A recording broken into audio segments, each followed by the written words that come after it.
मन नेकी कर ले, 2 दिन का मेहमान। मन नेकी कर ले, 2 दिन का मेहमान। गरीब भूमि भरोसे डूबे हैं, ये कल्पत हैं 2 दीन। सबका सतगुरु कुल धनी, मगर भया लोलीन। अब क्या बताते हैं गरीबदास साहिब जी के भूमि भरोसे डूब रहे हैं, भटक अपनी भक्ति नष्ट कर रहे हैं, और कल्पत हैं 2 दीन। हिंदू और मुसलमान ये दोनों धर्म ये भटक रहे हैं, मार्ग से दूर चले गए हैं। और सबका सतगुरु कुल धनी, मगर भयो लोलीन। भूमि भरोसे डूबते हैं। जैसे मुसलमान भाई कहते हैं कि मक्का में जाने से मोक्ष होता है, और मक्का में जिसकी मृत्यु हो जाती है उसका सीधा स्वर्ग भिष्ट जाता है। परमात्मा ने बहुत से उदाहरण दिए हुए हैं।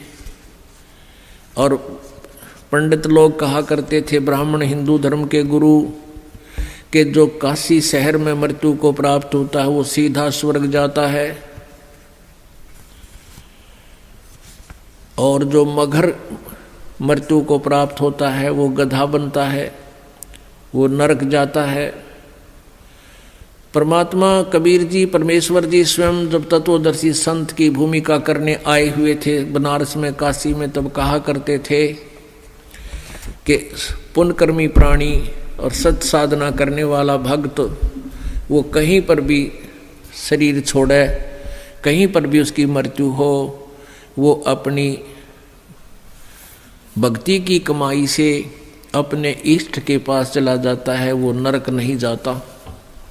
और दुष्कर्मी प्राणी, सत भक्ति ना करने वाला भक्त, चाहे कहीं पर भी काशी मरो चाहे मगर मरो, वो सीधा नरक में जाता है। लेकिन ये बात उन काशी के पंडितों के गले नहीं उतरे थी। इस भ्रम को मिटाने के लिए परमेश्वर जी, कबीर जी ने कहा कि भाई मैं मगर में शरीर छोड़ूंगा, मैं मगर में शरीर छोड़ूंगा, और पंडितों तुम मेरे साथ चलो, और थारे ये पत्रे वत्रे ज्योतिष जातिष सारी इकट्ठी कर ला लियो तुम, और बता दियो फिर यहाँ उपस्थित लोगों को कि मैं कहाँ गया हूँ, ईमानदारी से बताना। मैं जो साधना कर रहा हूँ वो सत साधना है। परमात्मा एक लीला करने आए थे, उदाहरण देने आए थे, और भ्रम मिटाने आए थे। काशी में क्या कर रखा था इन नकली गुरुओं ने, ब्राह्मणों ने, इन दुश्मनों ने हमारे साथ क्या कर रखा था? झूठ ऐसा बहका रखा था हमारे पूर्वजों को कि जो काशी में मरता है वो सीधा स्वर्ग जाता है। तो श्रद्धालु व्यक्तियों ने, जिनके पास कुछ धन अच्छा था, धनी लोगों ने, विशेषकर वैश्य कुल के लोगों ने, वाणियों ने, उन ब्राह्मणों की बात को बहुत महत्व दिया। उनके बुजुर्ग कहने लगे, बेटा हमारी मृत्यु तो होनी है, यदि हमारा काशी में कुछ दिन निवास हो जाए लास्ट में तो हमें स्वर्ग मिल जाएगा, गुरुजी बताते हैं। तो उन भक्तों ने सोचा भी माँ बाप ने सारी उम्र हमारे लिए बहुत कुछ किया है, और अंत के समय में इनको काशी में कोई किराए पर मकान लेकर नौकर छोड़ जाएंगे, ये वहाँ मृत्यु को प्राप्त हो जाएंगे, गुरुजी के वचन भी सुनते रहेंगे और इनका कल्याण हो जाएगा। ऐसा करना शुरू कर दिया। फिर उन गुरुओं ने के स्कीम बनाई कि ये बहुत ज़्यादा उनके श्रद्धालु आने लगे और बाहर कमरा लेंगे, तो उनके लिए उन्होंने कहा कि तुम ऐसा करो, हमारे पास ही छोड़ दो अपने माता पिता को, जो इनका खर्चा दो हमें दे दो, हम इनकी सेवा कर दिया करेंगे, यहाँ भक्ति भी करते रहेंगे, हमने भी खर्चा अपनी रोटी बनानी है, इनको भी बना दिया करेंगे। अब लालच में हुआ आफत मोल ले ली उन पंडिता ने। अब बुढ़ा और बुढ़िया ने वहाँ छोड़ा हुआ और उनको महीने के 10-20 रुपये देने लगे। पहले 10-20 रुपये बहुत ज़्यादा होते थे, 20,000 के करीब होते थे। तो ब्राह्मणा का जीसा आ गया उन नकलियाँ के गुरुओं के, जो उनके गुरु थे। एक गुरु के पास और 20-20 बूढ़ा बूढ़िया इकट्ठी होगी, और बूढ़ा बूढ़िया तो एक का ना संगवाया ज़्यादा तकलीफ हो जाता है।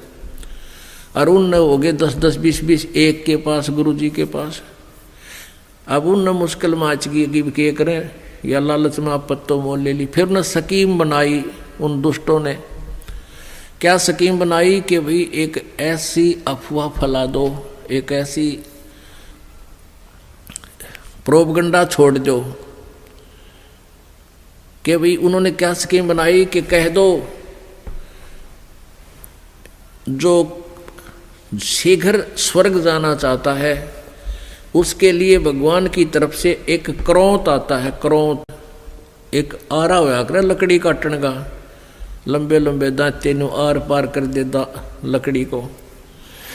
वो गंगा दरिया के किनारे एक स्ट्रक्चर सा बना के ऐसे, और उसके अंदर एक आरा ऊपर नीचे आन का एक थोड़ा सा स्थान छोड़ दिया, और उसके चलाने का हैंडल काफ़ी दूरी पर कर दिया रस्सों से।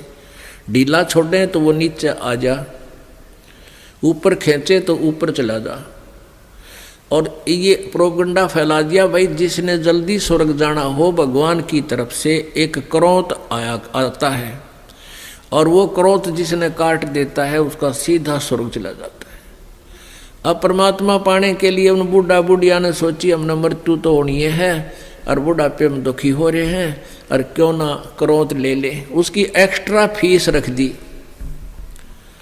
एक्स्ट्रा चार्ज कर दिया 100 रुपये 50 रुपये।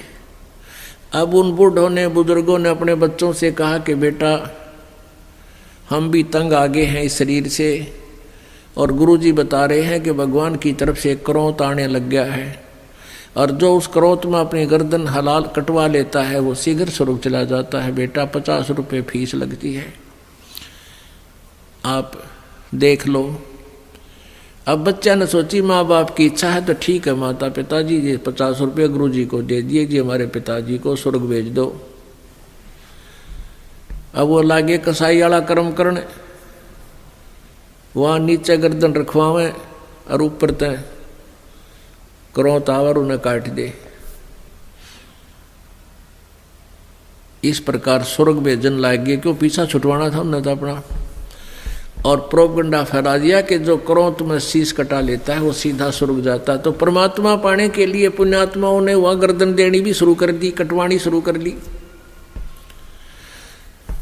तो परमात्मा के बद्दी छोड़ कहा करते कबीर जी,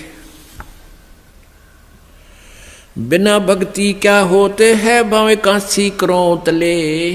क्रोंत आरे न बोला करते, वो आरी लंबा आरा होया करता है। कहते भक्ति बिना कुछ नहीं बना, चाहे काशी में जाकर क्रोंत भी ले ले, गर्दन कटवा ले, और मिटे नहीं मन वासना बहुविध भरम संदेह।